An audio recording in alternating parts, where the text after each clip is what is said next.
नमस्कार, स्वागत है आपका आपके अपने ही यूट्यूब चैनल करमीर में। नवोदय विद्यालय समिति की तरफ से विभिन्न पदों के लिए विज्ञापन जारी कर दिया गया है। ये कौन कौन से पद है और उनकी क्या योग्यताएं हैं, तो उनको लेकर हम बात करेंगे। तो ये जो पद है, ये असिस्टेंट, जो जेएनवी एक दूसरे नवोदय विद्यालय होते हैं, एक और दूसरे उनके जो रीजनल सेंटर होते हैं, हेड ऑफिस होते हैं, जैसे जयपुर है, पुणे है, हैदराबाद है, ये जो इनके रीजनल सेंटर है।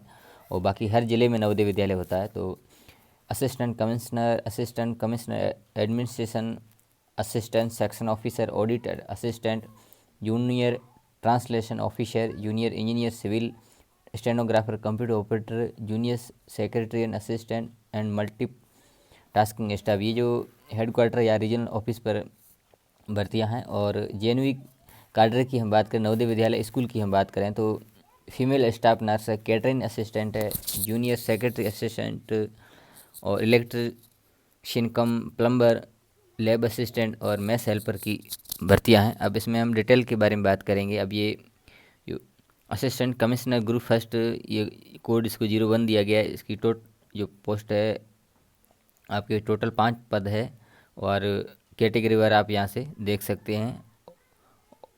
असिस्टेंट कमिश्नर एडमिन के लिए भी टोटल 2 पोस्टें हैं और फीमेल नर्स के लिए टोटल 82 पोस्ट है।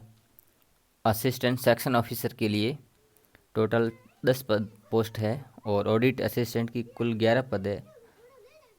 जूनियर ट्रांसलेटर ऑफिसर के लिए कुल 4 पद है।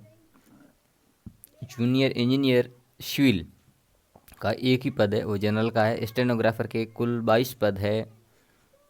कंप्यूटर ऑपरेटर के लिए कुल 4 पद।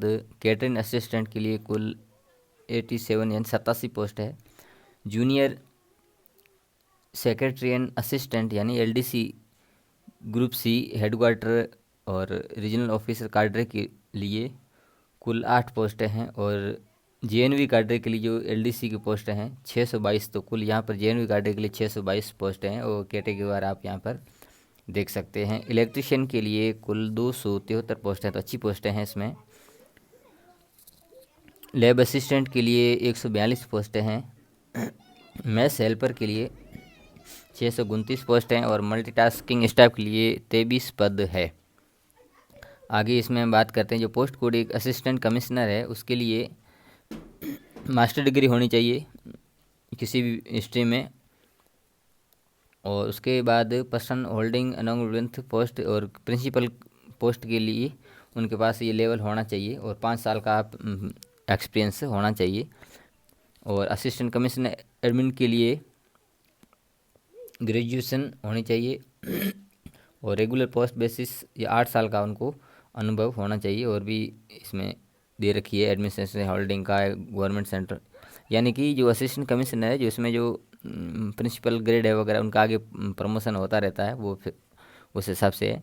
और जो एक फीमेल नर्स स्टाफ है, उसके लिए कम से पास सीनियर सेकेंडरी एग्जाम से 12वीं पास होनी चाहिए। और एक ग्रेड 3 ईयर्स जो डिप्लोमा होता है नर्सिंग का, वो डिप्लोमा या बीएससी नर्सिंग होनी चाहिए। और असिस्टेंट सेक्शन ऑफिसर के लिए degree from recognise university, computer का नॉलेज होना चाहिए। और 3 साल का जो अनुभव है एडमिनिस्ट्रेशन, फाइनेंशियल मैटर या सेंट्रल गवर्नमेंट में, या उनको वरीयता दी जाएगी। ऑडिट असिस्टेंट के लिए 3 साल का जो अनुभव मांगा गया है सर्विस के तौर पर। और जूनियर ट्रांसलेटर के लिए आपकी जो मास्टर डिग्री होनी चाहिए, या हिंदी में या इंग्लिश में मास्टर डिग्री होनी चाहिए, या आपकी एक ग्रेजुएशन स्तर पर कोई भी एक मेन सब्जेक्ट या हिंदी होना चाहिए या इंग्लिश होना चाहिए। और एक वाइस वर्सा जो डिप्लोमा होता है ट्रांसलेशन में, और वो है तो वो भी सेकंड नंबर पे ये डिजायर किया गया है। रिकॉग्नाइज डिप्लोमा और certificate course in translation from Hindi to English और वाइस वर्सा, और 2 years experience in translation work from Hindi to English and vice versa in central state governments officers include government of India undertaking. Junior engineer civil के लिए जो civil engineering की degree और 3 साल का जो डिप्लोमा होता है सिविल इंजीनियरिंग में, वो होना चाहिए। और 3 year experience in construction buildings must be in central and state government autonomous. Stenographer के लिए आपकी 12 पास होनी चाहिए और आपकी जो स्टेनो है वो आपको लिपि आनी चाहिए। और शॉर्ट हैंड जो स्पीड है 80 words per minute, typing speed 40 word per minute, English comprehension to 12,000 keyword per hour. और सेकंड है steno speed of 60 word in minute and typing speed 30 word minute in Hindi. यानी इंग्लिश में आपकी जो speed है वो 40 होनी चाहिए, हिंदी में 30 शब्द प्रति मिनट होनी चाहिए। और direct recommend will have to acquire proficiency in operating PCS and pass such as latest regards in समिति में रिक्वायर, यानी कि वो आपका जो टेस्ट लिया जाएगा वहाँ से। और कंप्यूटर ऑपरेटर के लिए आपके पास कोई डिग्री होनी चाहिए। और skills in word processing, data entry and 1 year diploma आपके पास होना चाहिए, 1 year diploma from recognise institute.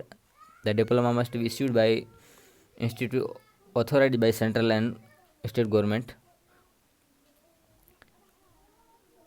Desirable facility with various software packages. Catering assistant के लिए सेकेंडरी जो 10वीं पास होना चाहिए, 3 साल का जो कैटरिंग का डिप्लोमा वगैरह वो आप पास होना चाहिए।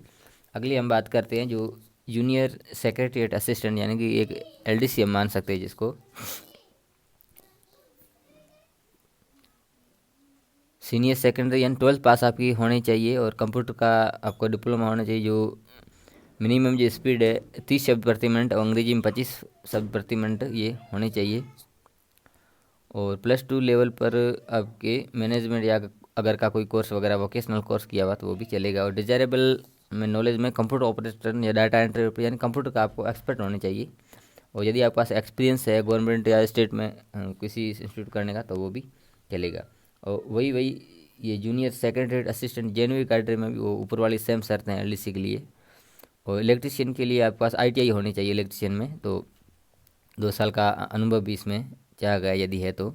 और लैब असिस्टेंट के लिए आप 10th पास होने चाहिए और या लेबोरेटरी टेक्नीशियन में आपकी डिप्लोमा होना चाहिए या आपकी 12th पास साइंस से आपकी हुई होनी चाहिए। मैथ्स हेल्पर के लिए 10वीं पास होने चाहिए